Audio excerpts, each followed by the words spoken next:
साथियों नमस्कार। आज से हम एक नए तरीके के विश्लेषण की शुरुआत कर रहे हैं और ये विश्लेषण आपसे, हमसे, सरकारों से, जनता से, सभी से जुड़ा हुआ रहेगा। आपको ये बताना चाहूँगा कि विश्लेषण एक ऐसी चीज़ है जिसमें किसी भी विषय को दोनों तरफ से देखा जाता है, आंका जाता है, दो पहलू देखे जाते हैं। तो हमारे विश्लेषण की इस कड़ी की शुरुआत मैं करने जा रहा हूं एक यूट्यूबर से। एक यूट्यूबर जिसका नाम है विजय और उसकी पत्नी है रिया।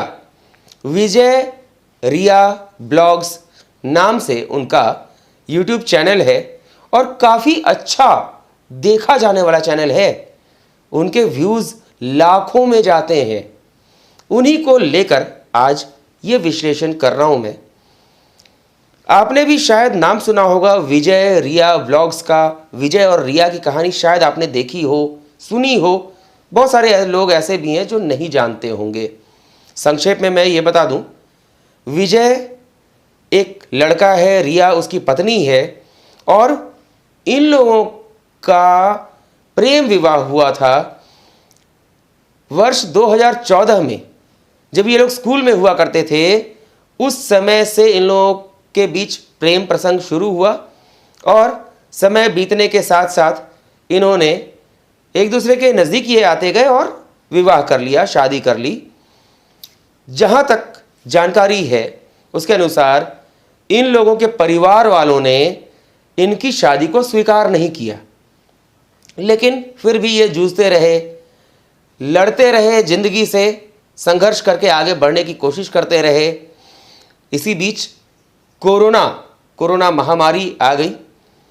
हर तरह का संघर्ष झेला इन्होंने और इनके घर में एक प्यारी सी फूल जैसी बच्ची ने जन्म लिया था। चांदनी नाम है उसका। इनकी एक प्यारी बेटी है चांदनी। और एक बड़ी जानकारी, विजय की पत्नी रिया एक बार फिर से प्रेग्नेंट है। मतलब बहुत जल्द, कुछ महीनों के बाद उनके घर में एक और खुशी दस्तक देने वाली है। ये तो थी उनकी छोटी सी कहानी।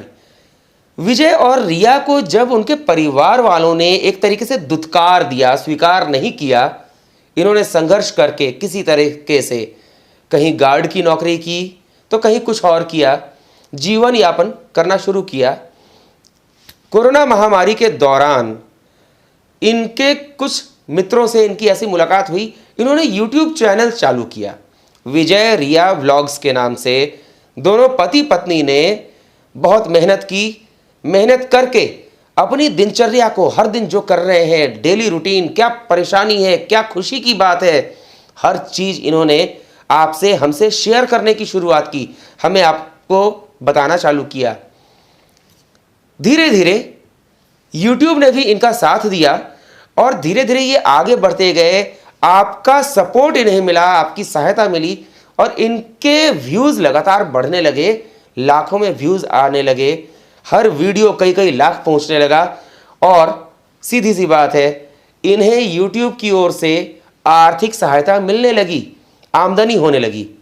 धीरे धीरे ये आगे बढ़ने लगे। जो किसी तरीके से जीवन जीने की जद्दोजहद में लगे थे, संघर्ष कर रहे थे, उनका जीवन का स्तर सुधरने लगा।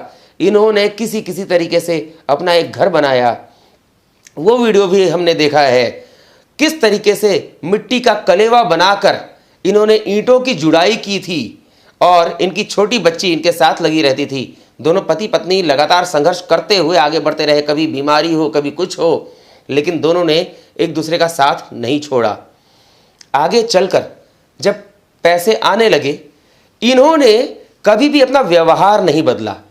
विजय और रिया डाउन टू अर्थ रहे, मतलब हमेशा जमीन पकड़ कर रखा इन्होंने। कभी ऐसा नहीं किया कि पैसे आ गए हैं तो अपने आप को बहुत ऊंचा समझने लगे हों। सभी से वही प्यार, वही मोहब्बत, जिनके यहाँ इन्होंने पहले काम किया था उनके साथ भी वही संबंध, एक अच्छा संस्कार जिसको कहा जाता है, उस तरीके से ये जीवन जीते रहे। थोड़ा और समय बीता, कुछ और पैसे आए, इनके जीवन स्तर में सुधार आने लगा। इन्होंने सपनों की उड़ान भरी और हाल ही में इन्होंने सफेद रंग की एक चमचमाती हुई नई कार खरीदी। जी हां, टाटा कंपनी की नेक्सॉन कार खरीदी, जो कि आज देश की बहुत अच्छी कारों में से जिसकी गिनती है। इन्होंने बहुत मेहनत किया था, मेहनत करके घर बनाया, अपना परिवार जोड़ने का प्रयास किया। जब पैसे आ गए तो घर वाले लोग भी जुड़ने लगे। आखिर क्या बात है, जब इनके पास पैसे नहीं थे तब घर वाले कहां थे? जब पैसा आ जाता है तो सबको रिश्तेदारी नजर आने लगती है। ऐसा क्यों? खैर, वो पारिवारिक मामला है, उस पर अभी कुछ नहीं कहूंगा, समय के साथ जरूरत पड़ी तो उस पर भी मैं कहूंगा। लेकिन जब ये घर बना रहे थे उस समय तो किसी को कोई आपत्ति नहीं हुई, रास्ता था घर आने जाने के लिए, सब कुछ था। आखिर ऐसा क्या हुआ, क्या परिवर्तन आ गया जैसे ही इन्होंने कार खरीद ली? एक चमचमाती हुई नई कार, अपनी मेहनत से, अपने संघर्षों के बल पर, अपनी ताकत से आपके और हमारे बीच अपनी बातों को लाकर इन्होंने अपने जीवन को उठाया, एक कार खरीद ली। आखिर ऐसा क्या हो गया जो इन्हीं के, जिसको कहते हैं ना गोतिया, इन्हीं के चाचा ताऊ, जो घर के लोग होते हैं, रिश्तेदारों ने इनके साथ फिर से वैर निकालना चालू कर दिया, दुश्मनी निकालने लगे, इनके घर आने जाने का रास्ता तक रोकना शुरू कर दिया। जो रास्ता पहले बड़ा हुआ करता था, कहने लगे कि नहीं, तुम्हारे घर जाने का रास्ता तो इतना छोटा सा है, पतला सा है, पगडंडी है। मतलब ऐसा क्यों? जब आप खुद ऊपर नहीं उठ सकते हैं और दूसरा जब उठने की कोशिश करता है तो उसको वापस कीचड़ में घसीटने की कोशिश, आखिर क्यों? आखिरकार विजय और रिया के सामने यह हालत पैदा कर दी गई कि वो युवा दंपति, युवा जोड़ा अपनी उसी कार को लेने के बाद सुखी जीवन नहीं जी पा रहा था। बहुत अधिक दिन नहीं हुआ था, कुछ लोगों ने, जैसा कि कहा भी जा रहा है, कई लोगों से पता भी चला, कुछ लोगों ने तो इन पर कुछ करवा भी दिया। कुछ करवा दिया मतलब आप समझ रहे हैं ना, जब खुद कुछ नहीं बिगाड़ पाए तो कहीं से कुछ करवा दिया ताकि ये लोग बीमार रहने लगे। विजय की तबीयत भी बीच में खराब हुई थी, जो पति है। आखिर क्या परेशानी है लोगों को? क्यों? कहा जाता है ना कि लोग जो हैं, लोग आज अपने दुख से कम दुखी हैं, दूसरे के सुख से अधिक दुखी हैं। तो विजय रिया के जीवन में जब सुख आने लगा तो उनके ही रिश्तेदार, उन्हीं के आसपास के लोग दुखी होने लगे। ऐसा माहौल पैदा कर दिया कि विजय और रिया जीवन ना जी सके। इसको क्या कहेंगे? बेशर्मी नहीं कहेंगे। मतलब एक पति पत्नी जो संघर्ष करके अपने जीवन को किसी लक्ष्य तक ले जाने की कोशिश में लगे हों, जीवन स्तर उठा रहे हों, ऊंचा कर रहे हों, उनके साथ हर कदम पर अड़ंगा लगाया जाने लगा। हालत यह हो गई कि विजय को अपनी वही सपनों की कार, समझ लीजिए सपनों की कार, उनके घर में तो कोई नहीं खरीद सका, उनके रिश्तेदार तो वहीं के वहीं पड़े रह गए, लेकिन इस बंदे ने अपनी ताकत से, मेहनत से, संघर्ष से, अपनी बातों से एक मुकाम हासिल किया, सपनों की कार खरीदी और उसी सपनों की कार को बेचने का फैसला करना पड़ा। ज्यादा दिन भी नहीं हुए। इतनी बेशर्मी आ सकती है रिश्तेदारों में। रिश्तेदारों ने कभी साथ तो नहीं दिया, लेकिन हां, जब कोई आगे बढ़ने लगा तो उसका पैर खींचने लगे कि आ जाओ कीचड़ में हमारे साथ, कीचड़ में जीवन जियो। ऐसे रिश्तेदार किस काम के? मैं तो विजय और रिया आपसे भी यही कहना चाहूंगा, ऐसी रिश्तेदारी से अपने आप को बचा कर रखिए। यह रिश्तेदारी आपके जीवन में आपका काम नहीं आने वाली।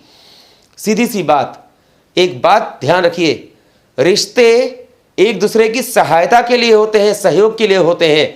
जब वही रिश्ते आप पर बोझ बनने लगे, आपके रास्ते का कांटा बनने लगे और आपका जीवन नष्ट करने लगे, तो ऐसे रिश्तों को तोड़ देना चाहिए, खत्म कर देना चाहिए। ऐसी रिश्तेदारी से बाहर निकलना ही आपके जीवन के लिए अच्छा होगा। अपने जीवन को आपने हर बार नए सिरे से जीना शुरू किया। शादी के बाद भी जब आपको दुत्कार दिया गया था तब भी आपने हौसला रखा, हिम्मत नहीं हारी। आज हिम्मत हारने की बात क्यों? आपके सपनों की कार, आपके रिश्तेदारों में तो किसी की इतनी हैसियत नहीं हो सकी, लेकिन आपकी हैसियत देखकर जब लोग जलने लगे, कुढ़ने लगे, तो आप क्यों पीछे हट रहे हैं?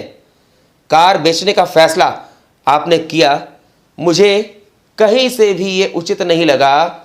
पूरी तरह से आपने तो उन्हीं लोगों पर थप्पड़ मारना था, उनके मुंह पर तमाचा मारना था कि नहीं, मैं कार भी रखूंगा और इस कीचड़ से निकलकर मैं कहीं अच्छी जगह पर जाकर अपना जीवन जीना शुरू करूंगा।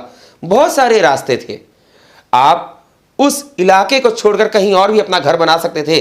पैसे, जहां तक पैसों की बात है, पैसों की कमी अब नहीं है आपको, और मैं उम्मीद करता हूं कि आगे भी नहीं होगी। आप दिन दुनी रात चौगुनी तरक्की कर रहे हैं और आगे भी बढ़ते जाएंगे, ऐसी ही उम्मीद नजर आ रही है। ऐसी स्थिति में आपको उन लोगों से तो दूरी बना ही लेनी चाहिए जो कभी भी आपके नहीं होंगे, आपके होने का नाटक करते हुए आपका पैर खींचते हैं। ऐसी रिश्तेदारी को, इस रिश्ते के धागे को काट दीजिए और अपना जीवन नए सिरे से, नए तरीके से, एक अच्छे माहौल में जीना शुरू कीजिए। अपने बच्चों को भी एक अच्छा माहौल देने का प्रयास कीजिए।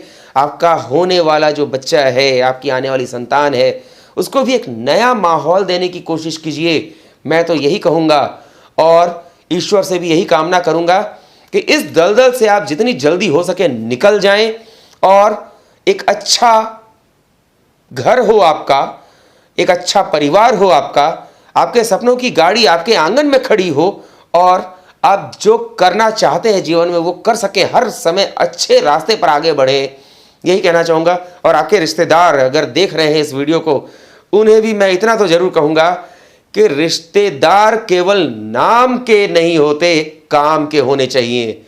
अगर आपका रिश्ता था और आप रिश्ते के नाम पर किसी को दबा कर रखना चाहते हैं तो आपकी रिश्तेदारी किसी काम की नहीं।